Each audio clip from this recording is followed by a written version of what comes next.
پھر آپ دیکھیں قرآن حکیم میں کیٹاگوریکل مینشن ہوا سورہ آل عمران کی آیت نمبر 102 اور 103 میں، یا ایھا الذین آمنوا اتقوا اللہ حق تقاتہ ولا تموتن الا وانتم مسلمون، اے ایمان والو اللہ سے ڈرو جیسا کہ اس سے ڈرنے کا حق ہے، اور دیکھنا تمہیں موت نہ آئے مگر اس حال میں کہ مسلم مرنا، مسلمان تابع فرمان مرنا۔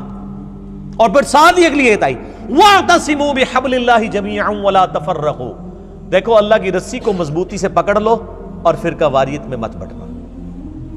اور غدیر خم کی حدیث 6225 سے 6228 تک 4 طرق صحیح مسلم میں، غدیر خم کی حدیث میں اللہ کی رسی قرآن کو قرار دیا گیا۔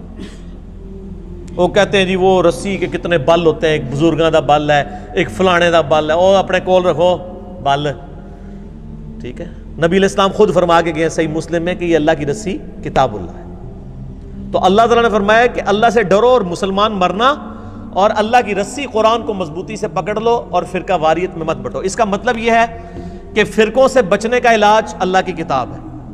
کامن بانڈ ہوگا تو آپ آگے چلیں گے نا، اور اس کا مطلب یہ بھی نکلا کہ جو اللہ کی کتاب چھوڑ دے گا وہ ہمیشہ فرقہ واریت میں پڑ جائے گا، اینڈ وائس ورسا۔ ہماری انجینئرنگ کی لینگویج میں، ہم اپنی میکینیکل انجینئرنگ میں جب کبھی کوئی اسٹیٹمنٹس لکھتے تھے کہتے تھے اینڈ وائس ورسا، اس کا الٹ بھی درست ہے کہ اللہ کی کتاب کو پکڑو فرقوں میں مت بٹو۔ مطلب کیا کہ جو اللہ کی کتاب پکڑے گا وہ فرقوں سے بچ جائے گا، اور جو فرقے بنائے گا اس کو کبھی توفیق نہیں ہوگی کتاب اللہ پکڑنے کی۔ یہ لازم و ملزوم ہے کہ آپ اللہ کی کتاب کو پکڑیں گے تو فرقوں سے بچیں گے، اور فرقہ واریت میں پڑھیں گے کتاب اللہ آپ کے ہاتھ سے جاتی رہے گی، سیدھی سی بات ہے۔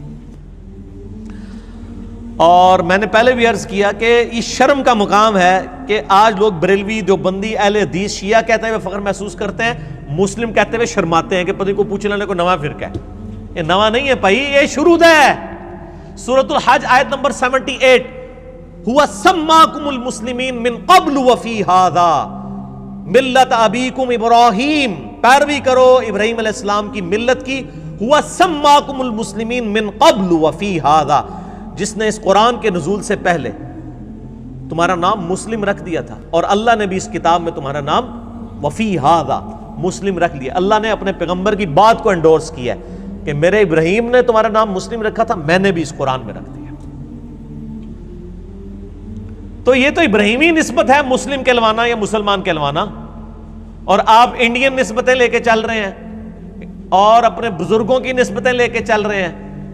ہم تو نبی صلی اللہ علیہ وآلہ وسلم کے جد امجد کی نسبت لے کے چل رہے ہیں، اور یہ وہ نسبت ہے جس کو ہمارے محبوب صلی اللہ علیہ وآلہ وسلم نے اڈاپٹ کیا۔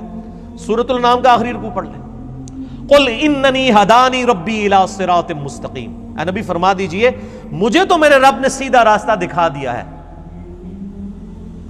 دینا قیما ملت ابراہیم حنیفا، وہ دین جو کہ کھڑا ہے ابراہیم کی ملت پہ،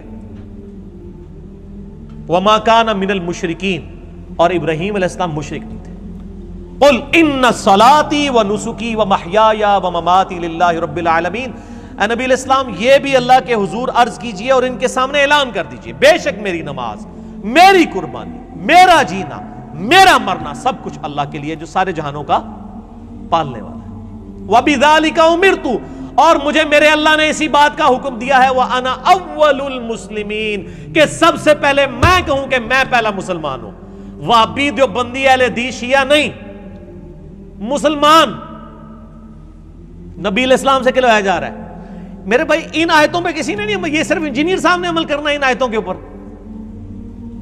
وَأَنَا أَوَّلُ الْمُسْلِمِينَ، اور پھر اللہ تعالیٰ نے سورہ آل عمران میں ارشاد فرمایا مَا كَانَ إِبْرَاهِيمُ يَهُودِيًّا وَلَا نَصْرَانِيًّا، اور ابراہیم نہ تو یہودی تھے نہ نصرانی تھے، حالانکہ یہودی اور نصرانی بھی اپنے اپنے وقتوں میں اللہ کی نبی کی امتیں ہیں، لیکن اللہ تعالیٰ فرما رہا ہے نہیں، اس بنیاد پہ نہ اپنے آپ کو ڈیوائیڈ کرو۔ مَا كَانَ إِبْرَاهِيمُ يَهُودِيًّا وَلَا نَصْرَانِيًّا وَلَكِنْ كَانَ حَنِيفًا مُسْلِمًا وَمَا كَانَ مِنَ الْمُشْرِكِينَ، ابراہیم نہ یہودی تھے نہ نصرانی تھے، بلکہ وَلَكِنْ كَانَ حَنِيفًا، بلکہ وہ تو اکیلے سب سے ٹوٹ کر اللہ کے ہو جانے والے حنیفا مسلمہ مسلم تھے، وما کان من المشرکین، اور مشرک نہیں تھے۔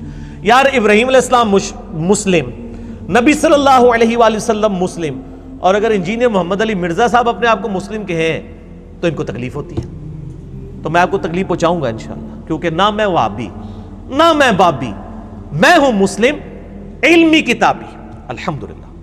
تو ٹھیک ہے، ہمارا یہ اگر مقدس جرم ہے تو آپ ضرور اسے سمجھیں اور اس کے خلاف بولیں، تاکہ جب لوگ قرآن پڑھیں گے وہ خود بخود آپ کو کنڈیم کر دیں گے انشاءاللہ تعالی۔ اور یہ صرف ہماری امت کے ساتھ نہیں ہوا۔ سورۃ الفرقان سورۃ المومنون کی آیت نمبر 53 میں آتا ہے کہ جب نبی دنیا سے چلے جاتے تھے نا، ان کے پچھلے یہی کیا کرتے تھے، فَتَقَطَّعُوا أَمْرَهُمْ بَيْنَهُمْ زُبُرًا، نبیوں کے جانوں کے بعد انہوں نے دین کو پارا پارا کر دیا۔ كُلُّ حِزْبٍ بِمَا لَدَيْهِمْ فَرِحُونَ، ہر فرقہ اس بات پہ خوش ہے جو اس کے ہاتھ میں ہے۔ یعنی یہودی اس بات پہ خوش تھے کہ دیکھیں جی جو ہے حضرت عیسیٰ علیہ السلام جن کو تم اتنا بڑا مانے ہوئے ہو، وہ بھی مطلب جو ہے وہ موسیٰ علیہ السلام کے بعد آئے ہیں، وہ تو ہماری یعنی یہودیوں کی اولاد میں سے تھے۔ اور عیسائی اس بات کے اوپر خوش ہوتے تھے اللہ تعالیٰ نے ان کو اتنے بڑے بڑے معجزات دیے، ہماری تو نسبت ابراہیم علیہ السلام کے ساتھ ہے۔ یہودی بھی یہی کہتے تھے، وہ نسبتیں لے کے بیٹھے ہوئے تھے۔ کل حزب بما لدیہم فرحون، ہر فرقہ اس پہ خوش ہے جو اس کے پاس ہے۔ وہ کہتے تھے ہم پر من و سلوہ نازل ہوا، یہودی کہتے تھے۔ عیسائی کہتے تھے ہم پر اللہ تعالیٰ نے آسمان سے کھانا نازل کیا۔ کل حزب بما لدیہم فرحون، یہاں پہ بھی آپ دیکھ لیں ہر فرقہ اس پہ خوش ہے جو اس کے پاس ہے۔ اہل حدیث کہیں گے جی او چلو جی ساڑھے جو اور خرابیاں نے توحید تے کم از کم ٹھیک ہے نا جی۔ دیوبندیوں کے پاس جائیں گے وہ کہیں گے چلیں جی تقلید اور باقی مسئلے چھوڑیں، کم از کم صحابہ کا دفاع تو ہم کر رہے ہیں نا۔ بریلویوں کے پاس جائیں وہ کہیں گے جی بزرگوں اور اولیاء اللہ کی مزارات کو تم نے بات کیا ہوا نا، چلے کچھ نہیں ہے تو۔ اور شیعہ کہیں گے جی دیکھیں جی آپ تو خود مانتے ہیں غدیر خون پہ اہل بیت کا ذکر تھا، اہل بیت میں تو پھر اسی پھڑے ہیں نا۔ ویسے ان کہتے ہیں نہیں ساڑھے تو زیادہ انجینئر صاحب نے پھاڑ لیا، یہ بھی ان پرانے جملے ہو گئے۔ کل حزب بما لدیہم فرحون، ہر فرقہ اس پہ خوش ہے جو اس نے پکڑی ہوئی ہے جزیاتی دین، حالانکہ کلی دین لینا ہے۔ تو کلی دین وہی لے گا جو یہ علم بلند کرے گا کہ نہ میں وہابی نہ میں بابی، میں ہوں مسلم علمی کتابی انشاءاللہ تعالی۔ اچھا، اور پھر یہ دیکھیں کہ سورۃ الانعام کی آیت نمبر 159 میں اللہ تعالیٰ نے فرمایا کہ ایسے لوگوں کا نبی علیہ السلام سے کوئی نسبت کے ساتھ تعلق بھی نہیں ہے جو فرقہ واریت میں بڑھتے ہیں۔ ان الذین فرقوا دینہم وکانوا شیعا لست منہم فی شیء، اے نبی جنہوں نے اپنے آپ کو گروہوں میں بانٹ لیا اور دین میں فرقے بنا لیے، آپ کا ان سے کوئی تعلق نہیں ہے۔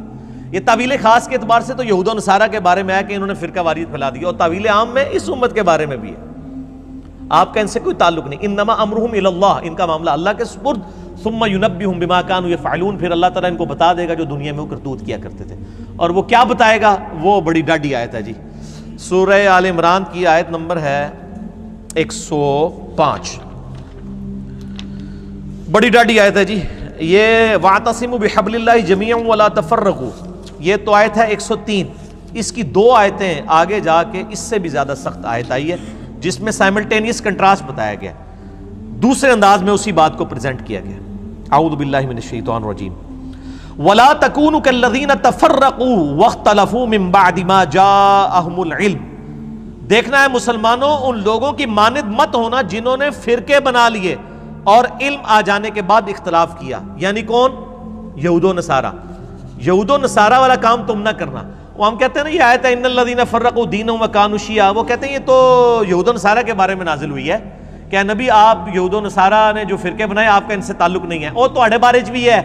یہاں پہ اللہ تعالیٰ فرما رہا ہے وَاعْتَصِمُوا بِحَبْلِ اللَّهِ جَمِيعًا وَلَا تَفَرَّقُوا، اللہ کی رسی کو مضبوطی سے تھام لو، فرقہ واریت میں مت بٹو۔ اس کے بعد اللہ تعالیٰ دو آیات کے بعد فرما رہا ہے دیکھنا مسلمانوں تم ان لوگوں کی مانند یعنی یہود و نصارہ کی مانند مت ہونا جنہوں نے فرقے بنائے اور اختلاف کیا علم آ جانے کے بعد، بینات روشن دلائل آ جانے کے بعد۔ وَأُولَئِكَ لَهُمْ عَذَابٌ عَظِيمٌ، اور ان کے لیے ہوگا عذاب عظیم۔ جو لوگ فرقے بنائیں گے، اختلاف کریں گے، علمی اختلاف نہیں بلکہ بزرگ بابوں کی بنیاد کے اوپر تفرقہ بازی ڈال دیں گے، اللہ تعالیٰ فرماتا ہے ان کے لیے بہت بڑا عذاب ہے۔ وَلِعَوْذُ بِاللَّهِ تَعَالَى۔ اس حوالے سے میں اسی کوسچن کے اینڈ میں سورۃ الانعام کی آیت نمبر 153 بھی چاروں بیان کر دوں سلوشن کے طور پہ۔ یعنی رونا تو سارے روتے ہیں نا، سلوشن کوئی نہیں دیتا، ہم سلوشن بھی دیتے ہیں، ساتھ علاج بھی دیتے ہیں، صرف رونا نہیں روتے۔ سورۃ الانعام آیت نمبر 153 میں اللہ تعالیٰ نے سلوشن دیا ہے فرقہ واریت سے بچنے کا۔ اعوذ باللہ من الشیطان الرجیم، بسم اللہ الرحمن الرحیم۔ وَأَنَّ هَذَا صِرَاطِ مُسْتَقِيمًا، اور نبی صلی اللہ علیہ وآلہ وسلم سے کہا گیا آپ فرما دیجئے کہ بے شک یہ ہے میرا راستہ جو کہ سیدھا ہے، فَاتَّبِعُوهُ، اس کی پیروی کرو، وَلَا تَتَّبِعُوا السُّبُلَ، اور ادھر ادھر کے راستوں کی پیروی مت کرنا، فَتَفَرَّقَ بِكُمْ، وہ تمہیں فرقوں میں ڈال دے گا، تمہیں ٹکڑوں ٹکڑوں میں بانٹ دے گا، عن سبیلہ، میرے راستے سے، ذالک وصاکم بہ، یہ وہ ہے جس کی وصیت کی جاتی ہے تمہیں، لعلکم تتقون، تاکہ تم ڈر جاؤ۔ یہ آیت مسند احمد میں صحیح سند کے ساتھ حدیث ہے، مشکات المصابیح میں بھی انٹرنیشنل نمبر کے مطابق 166 ہے کہ نبی صلی اللہ علیہ وآلہ وسلم نے زمین پر ایک سیدھی لکیر ایک دفعہ کھینچی، دائیں بائیں ٹیڑھی لکیریں کھینچی، اور پھر اس سیدھی لکیر کے اوپر ہاتھ رکھا اور فرمایا یہ دائیں بائیں شیطان کے راستے ہیں، ہر راستے پہ ایک شیطان بیٹھا ہوا تمہیں اپنی طرف بلا رہا ہے، اور میں تمہیں اس راستے کی طرف بلا رہا ہوں۔ آپ نے اس سیدھی لکیر پہ یہ انگلی چلائی اور یہی آیت پڑھی، وَأَنَّ هَذَا صِرَاطِ مُسْتَقِيمًا، اور آگاہ ہو جاؤ کہ یہ ہے میرا راستہ جو کہ سیدھا ہے، فَاتَّبِعُوهُ، اس کی پیروی کرو، وَلَا تَتَّبِعُوا السُّبُلَ، ارد گرد کے ٹیڑھے راستوں کی پیروی مت کرنا، فَتَفَرَّقَ بِكُمْ عَنْ سَبِيلِهِ، یہ تمہیں فرقوں میں ڈال دیں گے، پھاڑ دیں گے تمہیں اللہ کے راستے سے، ذالک وصاکم بہ لعلکم تتقون، یہ ہے وہ جس کی تمہیں وصیت کی جاتی ہے تاکہ تم اللہ سے ڈر جاؤ۔ تسی نہ ڈرو پائی تہاڈا میں علاج تے کوئی نہیں کر سکتا، میں تو آپ کو بتا ہی سکتا ہوں کہ ڈر جائیں ڈر جائیں ڈر جائیں، اور ڈر کے یہ نعرہ لگائیں، اور ایسا نعرہ لگائیں کہ یہ لوگ اپنے آپ کو فرقوں میں بانٹنا چھوڑ دیں کہ نہ میں وہابی، نہ میں بابی، میں ہوں مسلم علمی کتابی۔